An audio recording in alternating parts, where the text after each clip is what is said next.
Is storytelling a new trend in NFTs, or is it an actual foundation for successful NFT projects going forward? We're going to introduce you to an NFT project that minted for zero point 0.4 Ethereum and pumped all the way up to 1.5 Ethereum in a bear market. Why? Well, you're going to need to watch the rest of the show to find out. Welcome to Goats in the Metaverse, my friends.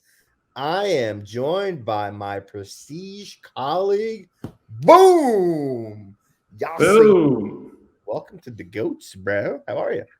I'm doing well, man. We are diving deep into the world of storytelling NFTs, a new trend in the world of NFTs. Or is it? Maybe it's always been storytelling NFTs from the start. We're going to find out more today, and I'm excited to dive into that world. We also have some cool stuff happening with Omega Runner today, so I'm also excited about that. We're claiming today. Ooh, I love it. Well, let's get into it. Let's see where the market is. Let's get a temperature check. Boom! The merge fucked us up, man. Ethereum, $1,356. I miss pre-merge days when we were like teetering with 2,000, 1,700, 1,800. We keep getting poorer and poorer. But hey, long-term vision, long-term goals. Let's keep it going. Ape is up almost $6. There seems to be a lot brewing in the Yuga world. What else is up? What else is up? Let's go to NFTs. Boom. Mutant Apes at 15. If I'm not mistaken, they were sitting around 11 Ethereum only a week or two ago, right? Yeah, two big announcements, two big things on that. The mutants are up. Azuki has overtaken Moonbird since their CCO claim, CCO announcement. Moonbirds has been on a consistent downward basis, and Azuki has been tweeting out something is coming, something is brewing. So we've seen a rise. I know you're not a big Azuki fan, but No. I'm the something is coming, something is brewing. I feel like it's it's just been not what done. it should be, right? It's not like boom, 10 Ethereum. It's like, oh, here's a 1 Ethereum bump. Here's half an Ethereum bump. Well, we saw that Mutants has gone up because there is the announcement of the kind of yields that you can get by staking your NFTs, and Mutants has got a pretty good ApeCoin distribution. So a lot of people sweeping the Mutants floor so that they can earn some ApeCoin when the staking process starts and kicks off. So interesting move by Yuga, making Mutants more valuable in that regard. That is. And once again, looks like there's some buy. Cool Cats came down. Cool Cats went up to almost 3 Ethereum, which is a big number. Doodle sitting at 8.75. I keep looking at Clone X. Clone X at 6 seems so juicy to me. Do your own research, not financial advice, but like Nike. All I keep seeing is Nike, 6 Ethereum, Nike, 6 Ethereum. All these other brands are like begging to get, bought out or have some sort of merger acquisition deal.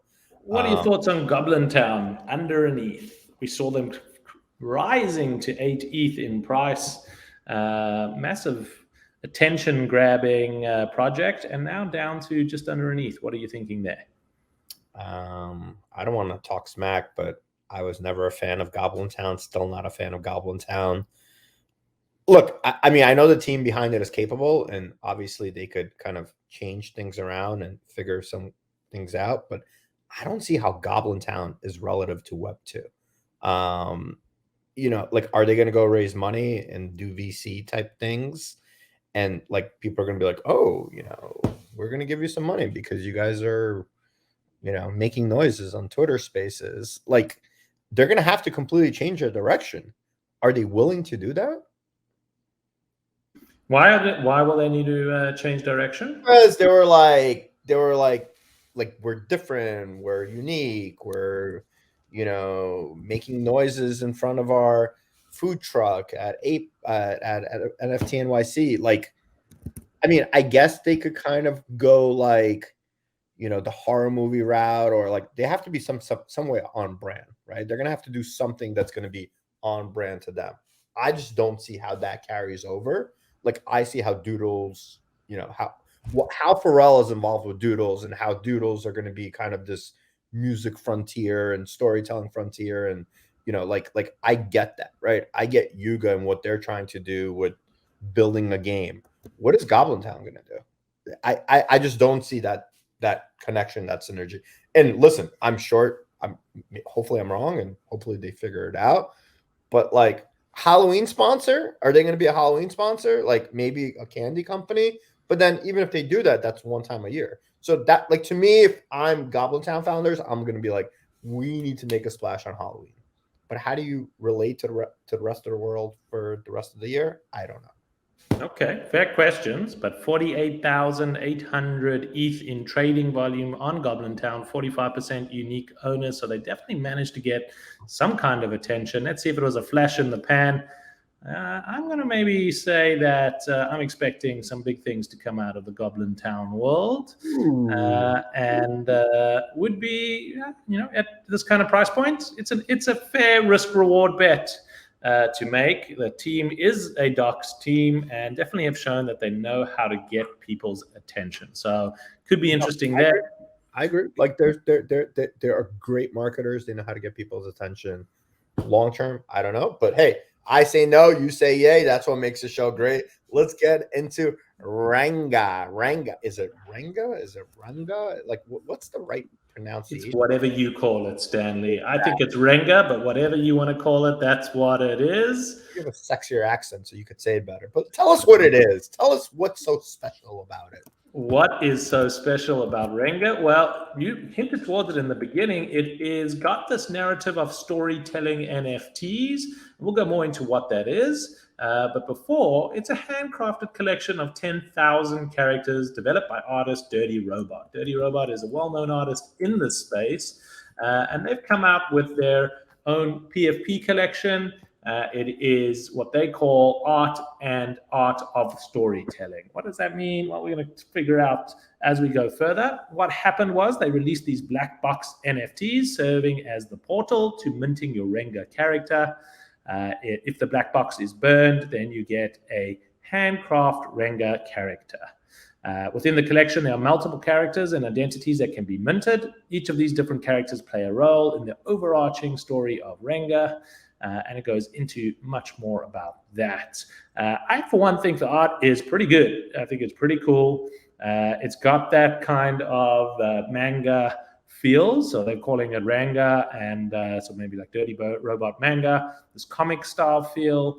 Lots of cool characters being developed within that. Dirty Robot, known NFT artist in the space, and a cool collection. It got pumped quite a bit by the market, by a lot of people shilling out Renga and the story behind it. So it did take mainstream adoption, but we've seen some price correction already happening within the collection.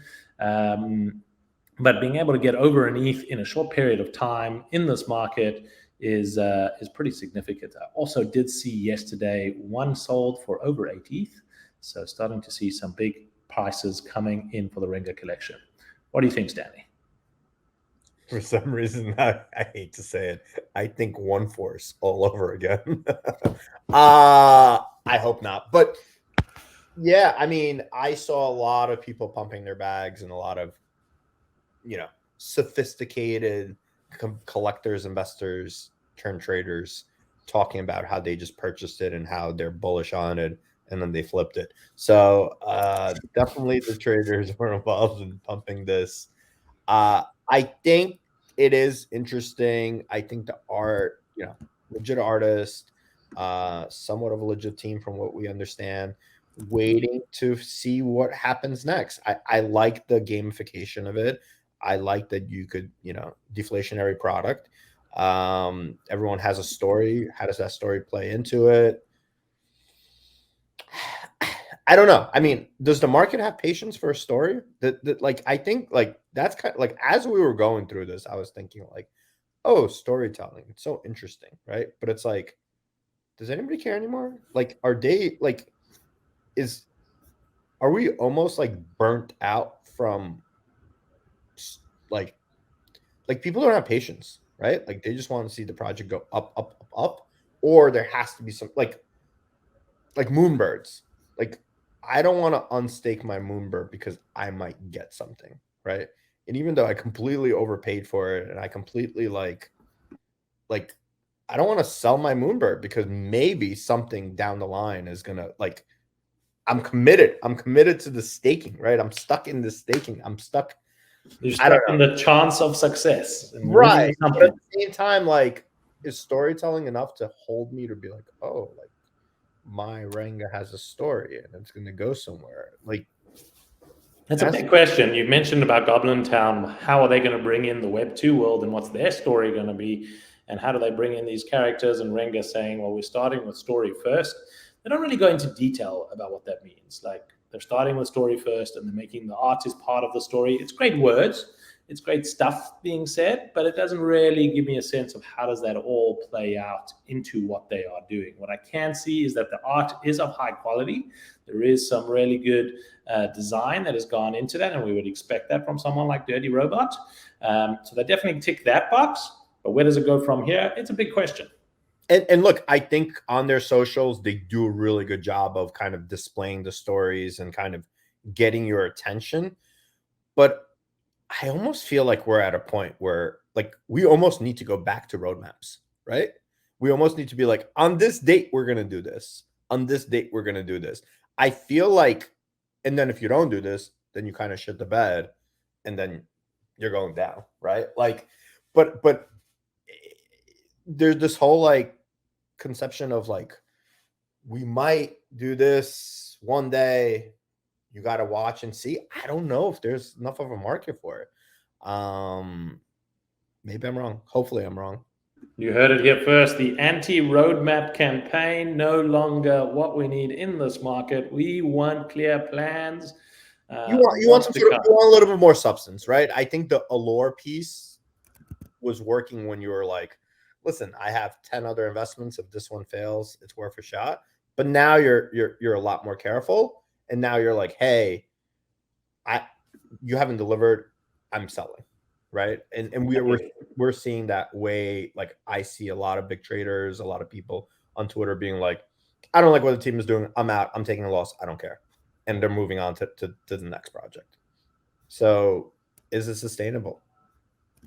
Well, we're going to find out soon. Let's talk about sustainable and what's been happening with our Goat Vault before we end up on the show. For a reminder for you who don't know what the Goat Vault is, it's our big giveaway. All you need to do is subscribe to the channel, smash that subscribe button, share with your friends. Once we hit 5,000 subscribers, we're going to be opening up the contents of the vault. It is valued at $13,841 today. Boom. We have some cool cats, World of Woman, in the Goat Vault. At its peak, it was $100,000, almost touched $100,000 in value. We just crossed $100,000 in value, giving you a sense of what ride we have all been on in this NFT world from start to finish. 90% down. That's crazy. 90% down. But we are here with you, and we are still here teaching you, working with you, and learning about this crazy Web3 world. And if you want to participate, just click that subscribe button and you stand a chance to win that moolah.